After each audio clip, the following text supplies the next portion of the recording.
Hey, what's up guys? John here. What we've noticed over the last couple of years is the corporate takeover of these essential businesses such as Amazon, Walmart, Walgreens, CVS. We know the big names. These large corporations are dominating as well as their institutional investors beside them, acquiring mass multifamily and single-family housing throughout the entire country. We also have a lot of foreign investors now that are stepping into American soil, especially the last couple of years, and doing so in such aggressive fashions, and we're not hearing about this in the mainstream media. I really wonder why. But what we are seeing now is we're seeing interest rates continue to rise, which is very, very challenging. It's a very unfortunate thing for everyday middle-class Americans because it costs more money to borrow debt to purchase properties, whereas these large funds are sitting on so much money and they're borrowing money not at 5.5% or 6% or 7% like everyday Americans. No, they're borrowing it at 2.5% or 3%. They're getting better interest rates and they're able to buy properties in bulk. Take a look at this. Please hit the like button as well. YouTube will share this content to educate more people about what's going on in the real estate market and the economy. Goldman Sachs backed rental fund accumulates 1,300 single-family rentals in market with the highest rent growth, right? Highest rent growth, 1,300 houses. Then we have investment firm buys an entire development in Brevard, 45 million. So that happened on May 9th. The other purchase was yesterday, 1,300 houses, right? Now, another, Goldman Sachs partnering up with Fundrise. Now that suburban home buyer could be a foreign government. This is what they say. It could be a foreign government.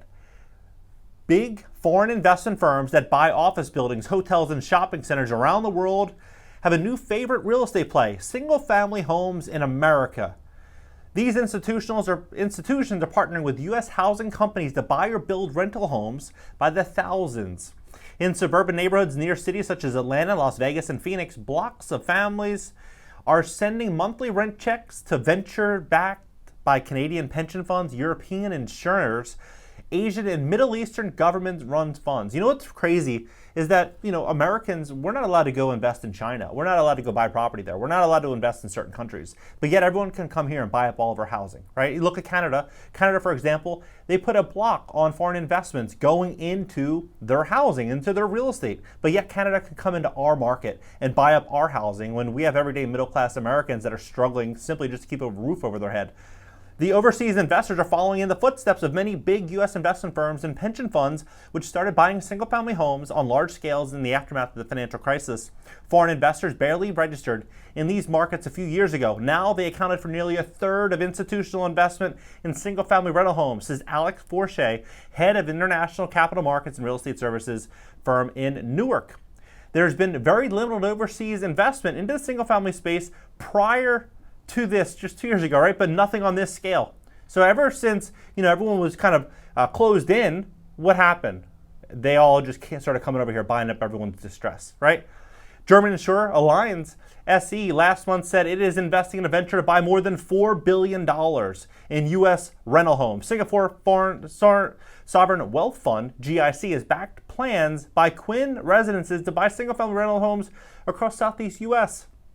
According to people familiar with the matter, Canada's public sector pension investment fund, meanwhile, said in January it agreed to buy $700 million in rental home venture in partnership with Pretium Partners. Pretium Partners is founded by an analyst at Goldman Sachs, and this analyst, they own somewhere like between 85 and 90,000 single-family houses. They're doubling their portfolio every single year. It is unbelievable just how big this company is in such a short period of time. The venture has bought around 2,000 homes. This is mainly the 2,000 homes. When Zillow purchased all these properties that they were intending to either flip or to hold, when they had to sell these properties, who'd they sell them to? They didn't sell them back to everyday Americans. No, they sold them to large players, private equity players. One of those players, Pretium Partners. They bought about 2,000 houses just from Zillow alone. The Pretium Partners, this is Don Mulland.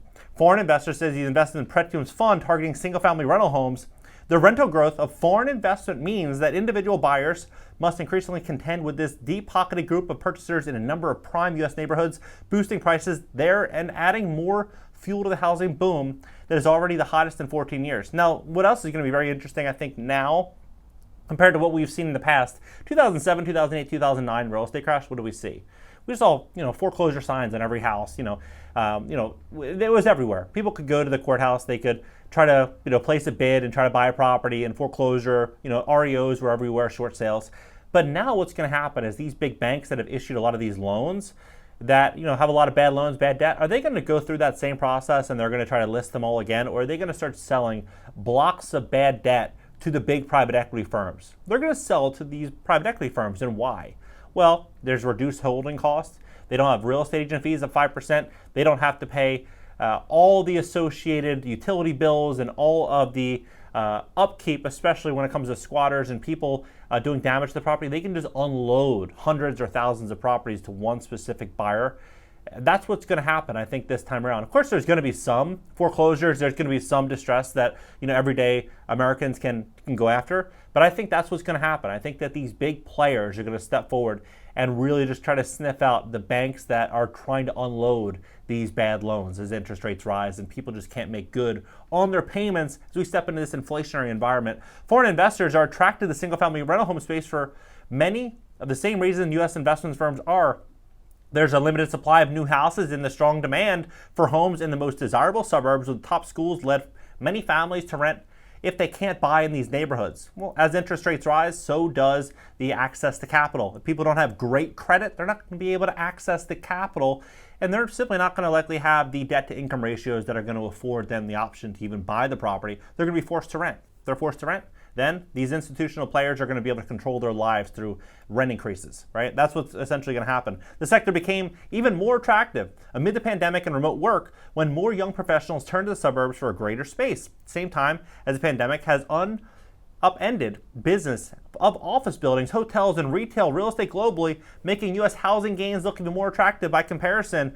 An index measuring rents and occupying rose 5.7% last year for single-family rental homes, while it fell for most of the real estate industry. As a whole, according to Green Street, Pretium's Mr. Mullen said that rising inflation expectations make single-family rental homes more appealing too, because unlike office leases, home leases reset every year and the rent is more closely tied to consumer prices.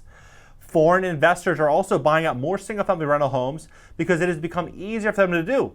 A decade ago, some big U.S. firms and financiers bought foreclosed homes by the thousands, but as the foreclosure crisis wound down, the main way to directly invest in these properties was to hire a broker and buy them one by one.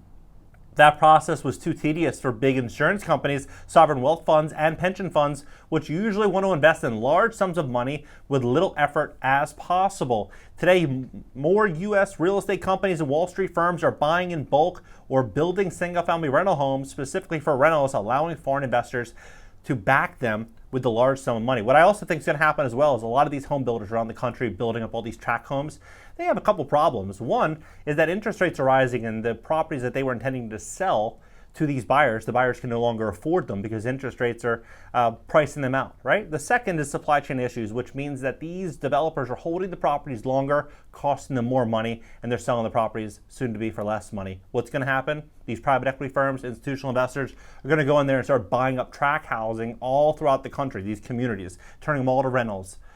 Not rent to own, just long-term rentals. Home builder Lennar Corp, for example, recently launched a venture to buy single-family rental homes across the country. It's one of the biggest home builders in America. The company said it already has commitments from investors of $1.125 billion and will use that to buy $4 billion worth of homes. A number of these investors are based or affiliated with the companies abroad, say people familiar with the matter. That includes Allianz Real Estate, a subsidiary of a German insurance giant, which has said to committed $300 million. In the U.S., Alliance is focused mostly on office skyscrapers in big cities, which tends to be easier to build and sell. It has then reached out to warehouses and apartments. The firm started discussing with Lennar about the venture early in 2020. Unlike from a decade ago when investors bought foreclosed homes and those already occupied, the focus is now on newly built properties. The lack of institutional ownership just shows you how difficult it is to get into the market. said Christopher Donner, who heads Alliance Real Estate North America's business. Roofstock Inc., which lets customers buy rental homes through an online platform. Amazon is doing the same thing as well. Amazon has their own fund where you can invest just a couple $100 and you can invest in real estate with them.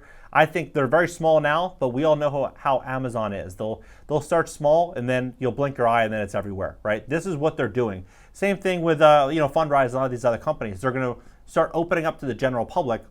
Visits, website, Canada is up 80% year over year. Visits to the site from Mexico jumped 140%. The company is in talks with foreign investment funds interested in buying properties through its platform.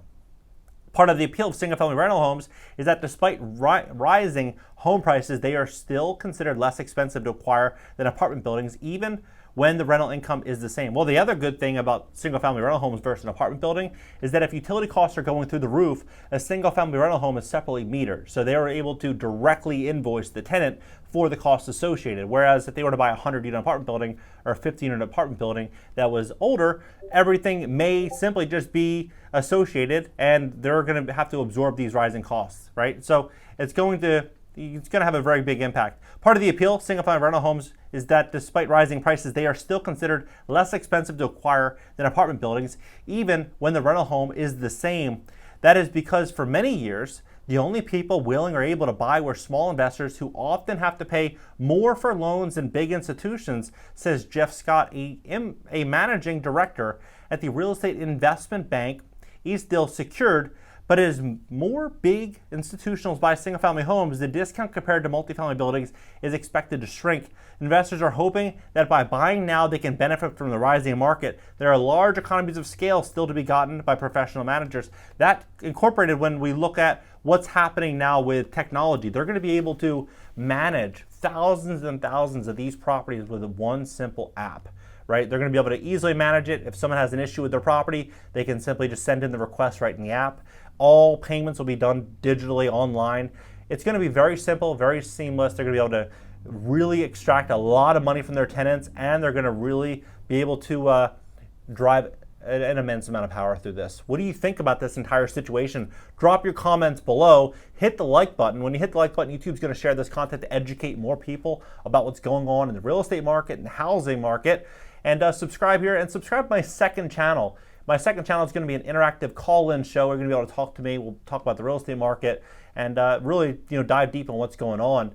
I'm really looking forward to that. And also LinkedIn, Twitter, Instagram, TikTok, everything's in the banner. And if you want to, maybe you need help with your credit. Maybe you want to buy real estate because you don't want to rent from one of these big corporations, cashnow.video. If you want to get started on YouTube, you want to partner up with me on your channel where we have bi-weekly phone calls with me where I'll help you. And you'll also have access to my private community and my courses. And this is the way to do it. If you want to get started on YouTube to expedite success, cashnow.video. And if you want to learn about real estate, cashnow.video, also bi-weekly calls. And I'll catch you guys in the next one.